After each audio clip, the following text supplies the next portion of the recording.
बातमीपत्रात आता पाहूयात गल्लीपासून ते दिल्लीपर्यंतच्या ताज्या घडामोडींचा धावता आढावा। बदलापूर अत्याचार प्रकरणी महत्त्वाची माहिती समोर आली आहे। या प्रकरणातील पीडित 2 अल्पवयीन मुलींच्या शिक्षणाची जबाबदारी अखेर सरकारने उचलली आहे। विशेष म्हणजे 10वी पर्यंतच्या शिक्षण शुल्कालाही शासनाने मंजुरी दिल्याची माहिती समोर आली आहे। तत्कालीन शिक्षण मंत्र्यांनी शिक्षणाची जबाबदारी घेणार असल्याची केवळ घोषणाच केली होती। तसंच शासनाकडून या मुलींची फी भरली जात नसल्याचा आरोप पीडित मुलींच्या वडिलांनी सोशल मीडियाच्या एका पोस्टच्या माध्यमातून केला होता। त्यानंतर तब्बल 2 वर्षांनंतर अखेर सरकारने पीडित 2 अल्पवयीन मुलींच्या शिक्षणाची जबाबदारी स्वीकारली आहे। मुलींच्या शिक्षणात कोणताही खंड पडू नये या उद्देशाने शासन RTE अंतर्गत थेट शाळांना निधी देणार असून या अंतर्गत निर्भया क्रमांक 1चे 1ली ते 10वी पर्यंतचे आणि निर्भया क्रमांक 2चे सिनियर KG ते 10वी पर्यंतचे सर्व शुल्क आता शासनाकडून अदा केले जाणार आहेत। हे शैक्षणिक शुल्क शाळांना वेळेत मिळवून देण्याची महत्त्वाची जबाबदारी जिल्हा परिषदेच्या शिक्षणाधिकाऱ्यांवर सोपवण्यात आली आहे। बदलापूर पूर्वेतील आदर्श विद्यालय या शाळेमध्ये एका 4 वर्षाच्या आणि एका 6 वर्षाच्या चिमुरडीवर शाळेतील शिपाई अक्षय शिंदे याने अत्याचार केल्याची धक्कादायक घटना घडली होती। 12 ऑगस्ट 2024 रोजी एका मुलीसोबत तर 13 ऑगस्टला दुसऱ्या चिमुरडीला लघुशंकेच्या बहाण्याने नेऊन तिच्यावर हे दुष्कृत्य करण्यात आलं होतं। दोन्ही मुलींनी शाळेत जाण्यास तीव्र नकार दिल्यानंतर कुटुंबियांनी त्यांची वैद्यकीय तपासणी केली, ज्यातून हा गंभीर प्रकार उघडकीस आला। या प्रकरणी 16 ऑगस्ट 2024 रोजी पीडितांच्या कुटुंबियांनी पोलीस ठाण्यात धाव घेतली। मात्र गुन्हा दाखल करण्यास पोलिसांनी तब्बल 12 तासांचा विलंब केल्याचा गंभीर आरोप कुटुंबियांकडून करण्यात आला। यामुळे नागरिकांमध्ये तीव्र असंतोष निर्माण झाला आणि संतप्त जनसमुदायाने बदलापूर रेल्वे स्थानक रोखून धरत आरोपीला फाशी देण्याची मागणी करत उग्र आंदोलन केलं। नाशिकमधील भोंदूबाबा अशोक खरात याच्या चौकशीतून एक धक्कादायक खुलासा समोर आला असून त्याने अटकेपूर्वी बनावट आणि बेनामी खात्यामधून कोट्यावधीचे संशयास्पद व्यवहार केल्याचे उघड झाले आहे।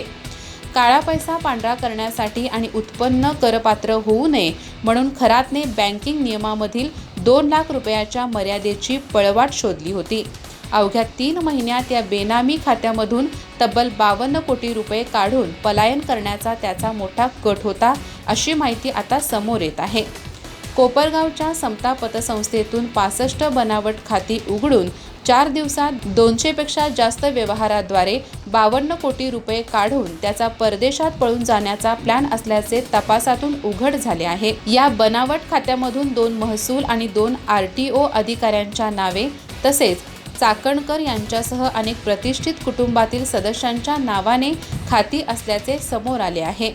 या प्रकरणी आता केंद्रीय यंत्रणांकडून संबंधित खातेदारांची चौकशी सुरू असून एक मोठी मोडस ऑपेराडी उघडकीस आली आहे।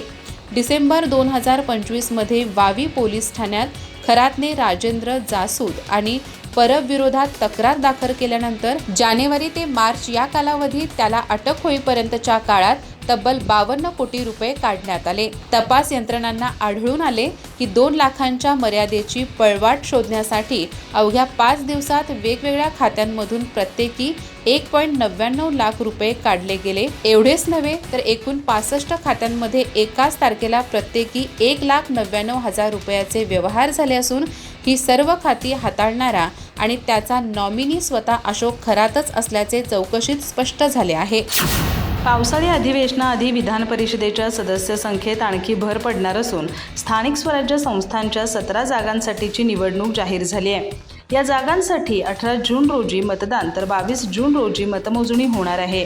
विशेष म्हणजे एकूण 17 जागांपैकी 16 जागांवर नियमित निवडणूक तर एका ठिकाणी पोटनिवडणूक होत असून महसूल मंत्री चंद्रशेखर बावनकुळे आमदार राहिलेल्या नागपूर विधान परिषद मतदारसंघासाठी ही पोटनिवडणूक पार पडणार आहे।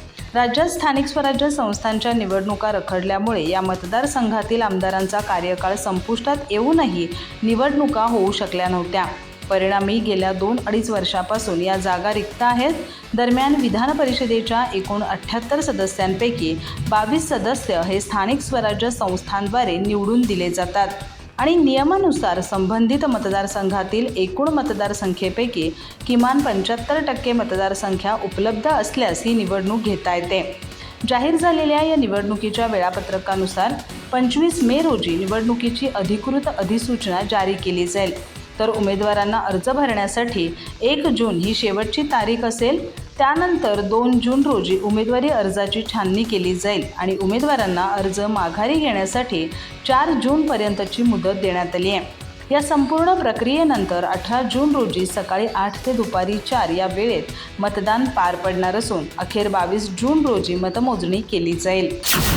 केंद्र सरकारने कांद्याची खरेदी प्रति क्विंटल 1235 रुपये, 12 रुपये 35 पैसे प्रति किलो या अत्यंत तोकड्या दराने करण्याचा निर्णय घेतला आहे. मात्र हा खरेदी दर अत्यंत अपुरा असल्याचा आरोप करत महाराष्ट्र राज्य कांदा उत्पादक संघटनेने केंद्र सरकारच्या या निर्णयावर तीव्र नाराजी व्यक्त केली असून सरकारवर जोरदार टीका केली आहे. अशातच राष्ट्रवादी काँग्रेस शरद पवार गटाचे आमदार रोहित पवार हे लासलगाव येथे दाखल झाले असून ते शेतकऱ्यांशी संवाद साधून पुढील निर्णय घेणार असल्याचे त्यांनी म्हटले आहे. तसेच शेतकऱ्यांवर अन्याय सुरू असल्याचा आरोपही त्यांनी यावेळी केला. रोहित पवार म्हणाले की आज जो शेतकऱ्यावर अन्याय होत आहे तो अन्याय कमी झाला पाहिजे आणि न्याय मिळाला पाहिजे. आज शेतकऱ्यांनी स्वतः कष्टाने पिकवलेला कांदा आहे, त्याला कुठेतरी 3 रुपये 4 रुपये 5 रुपये काही शेतकऱ्यांना तर 1 रुपये अशा पद्धतीने भाव मिळत असेल आणि उत्पादनाचा खर्च तर कमीत कमी 20 रुपये प्रति किलोपेक्षा जास्त आहे. पुढे बोलताना रोहित पवार म्हणाले, असे असताना काल मुख्यमंत्री देवेंद्र फडणवीस साहेबांनी सांगितले की आम्ही 12.5 रुपयांनी कांदा खरेदी करू, तो सुद्धा 2 लाख टन. म्हणजे रब्बीचा कांदा जर आपण पाहिला 70 लाख टन कांदा बनतो आणि हे 2 लाख टन तुम्ही घेणार आणि नाफेडकडून घेणार तर घेणार तुम्ही डायरेक्ट दिल्ली आणि मार्केटला जाऊन विकणार, तर उद्या जाऊन जे रेट वाढणार आहेत ते सुद्धा रेट आमच्या शेतकऱ्यांचे वाढणार आहेत. त्यामुळे इथे आज शेतकऱ्यांशी संवाद साधण्यासाठी आलो आहोत आणि त्यांच्यासोबत चर्चा करून पुढे काय करायचे याचा निर्णय घेणार आहोत. मात्र आज अतिशय वाईट परिस्थिती आहे. राज्यातील कांदा उत्पादक शेतकरी सध्या मोठ्या आर्थिक संकटांचा सामना करत असताना त्यांच्या विविध मागण्यांसाठी शिवसेना उद्धव बाळासाहेब ठाकरे पक्ष आक्रमक झाल्याचं पाहायला मिळालं. छत्रपती संभाजीनगर जिल्ह्यात समृद्धी महामार्गावर मोठे चक्काजाम आंदोलन करत शिवसैनिकांनी सरकारचं लक्ष वेधण्याचा प्रयत्न केला. शिवसेने नेते आणि विधान परिषदेचे माजी विरोधी पक्षनेते आमदार अंबादास दानवे यांच्या नेतृत्वाखाली हे आंदोलन पार पडलं. समृद्धी महामार्गावरील इंटरचेंज क्रमांक 19 जांबरगाव इथं हजारो शिवसैनिकांनी एकत्र येत सरकारविरोधात घोषणाबाजी केली. विशेष म्हणजे समृद्धी महामार्ग रोखून आंदोलन करण्याची ही पहिलीच वेळ असल्याची चर्चा आंदोलनस्थळी होती.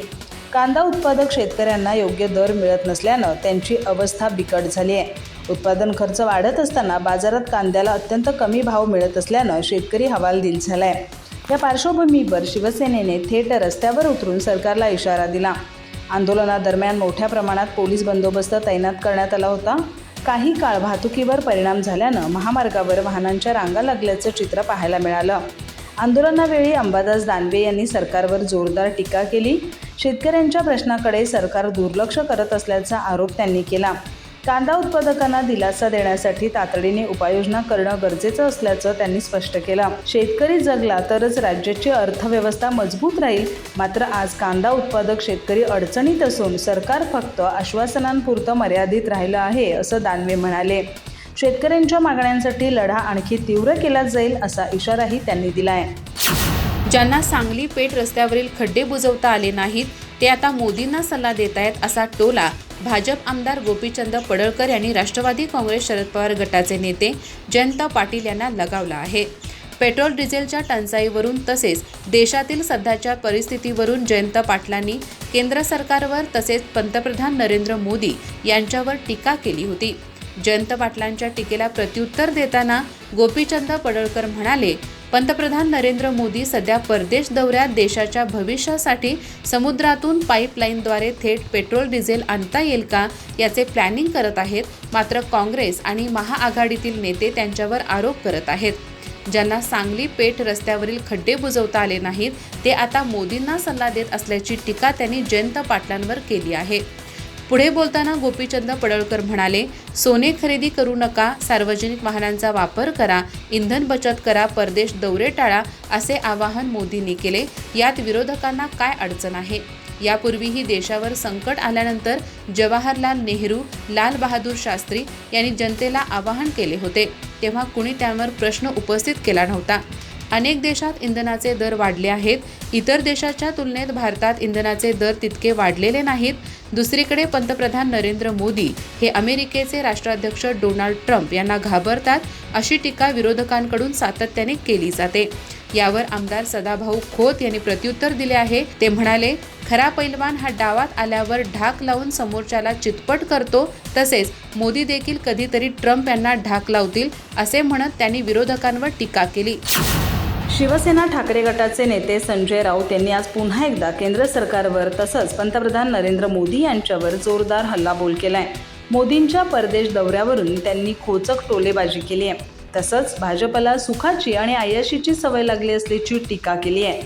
तसंच देशावर संकट आलं आहे हे पश्चिम बंगालची निवडणूक झाल्यावर समजलं का, असा सवालही त्यांनी उपस्थित केला आहे. संजय राऊत म्हणाले, पंतप्रधान नरेंद्र मोदी यांचे आवाहनानंतर राज्याचे मुख्यमंत्री देवेंद्र फडणवीस मोटरसायकलवर कुठेतरी मंत्रालयात गेले होते आणि त्यासाठी पोलिसांनी संपूर्ण रस्त्याचा ताबा घेतला. भाजीवाले, फुलवाले, पेपरवाले सगळ्यांना उठवलं. फुटपाथवरून लोकांना चालूच देत नव्हते. हे मी माझ्या मनाचं सांगत नाही, लोकांनी समोर आणलेल्या गोष्टी आहेत. भाजपने या ढोंगी प्रवृत्तीमधून बाहेर पडलं पाहिजे. राष्ट्र संकटात आहे हे त्यांना बंगालच्या निवडणुका झाल्यानंतर समजलं का? राष्ट्रावर संकट वाढेल, गरिबी वाढेल हे तुम्हाला निवडणुकांचे निकाल लागल्यानंतर समजलं का, असा सवाल राऊत यांनी उपस्थित केला आहे. पुढं बोलताना संजय राऊत म्हणाले, राहुल गांधींनी भाकीत केलंच होतं, आम्ही सगळ्यांनी भाकीत केलंच होतं की निवडणूक संपल्यानंतर नरेंद्र मोदी हे आर्थिक संकटांचे बॉम्ब आपल्यावर टाकणार आहेत. आता मोदी कुठे आहेत? मोदी 7 युरोपियन राष्ट्रांच्या दौऱ्यावर आहेत. आम्हाला म्हणतात परदेशात जाऊ नका आणि स्वतः ते परदेशात आहेत.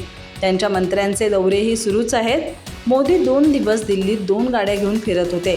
तुम्ही काय पंडित नेहरू आहात का 1 गाडी घेऊन फिरायला? त्यांना आता सवय झाली आहे सुखाची आणि अय्याशीची. ते ढोंग करत आहेत. त्यांना सुखाची आणि अय्याशीची चटक लागली आहे. राष्ट्रवादीमधील संघटनात्मक फेरबदल व नवी पिढी खासदार पार्थ व जय पवारांकडे आर्थिक व प्रशासकीय सूत्रे एकवटल्याने ज्येष्ठ नेत्यात निर्माण झालेल्या तीव्र नाराजीचा फटका बसू नये यासाठी महायुतीचे प्रमुख म्हणून मुख्यमंत्री देवेंद्र फडणवीस यांनी हस्तक्षेप केला. शनिवारी उशिरा वर्षा या शासकीय निवासस्थानी मुख्यमंत्री व पार्थ यांच्यात बैठक पार पडली. दरम्यान या भेटीत काही प्रशासकीय व राजकीय चर्चा झाली. आम्ही मित्रपक्ष आहोत, त्यामुळे ही काही मोठी बातमी नाही, असे मुख्यमंत्री म्हणाले. पटेल व तटकरेंना बाजूला सारून पार्थ व जय पवारांकडे सूत्रे सोपवली जाणे हा पक्षात असंतोषाचा केंद्रबिंदू आहे. नव्या पिढीच्या वाढत्या वर्चस्वामुळे नाराज ज्येष्ठ नेत्यांची शांतता चिंतेची बाब ठरू शकते. संघर्षावर सुनेत्रा पवार यांच्याशी बोलणे 2 ज्येष्ठ नेत्यांनी टाळले. त्याऐवजी महायुतीचे प्रमुख म्हणून मुख्यमंत्र्यांच्या माध्यमातून मध्यस्थीचा मार्ग निवडला आहे. काही महिन्यात मित्रमंडळात फेरबदल होणार असून मंत्री आदिती तटकरेंऐवजी आमदार सुनील शेळके यांना संधी मिळू शकते, असा दावा रोहित पवारांनी केला. यावर मंत्री चंद्रशेखर बावनकुळे म्हणाले, मला या फेरबदलाची माहिती नाही, कारण विस्ताराचा अंतिम अधिकार मुख्यमंत्र्यांचाच आहे, तर मित्र पक्षातील बदलाचे अधिकार सुनेत्रा पवार आणि एकनाथ शिंदेंना आहेत. अधिक माहिती आणि ताज्या घडामोडींसाठी आजच आमचे चॅनल सबस्क्राईब करा.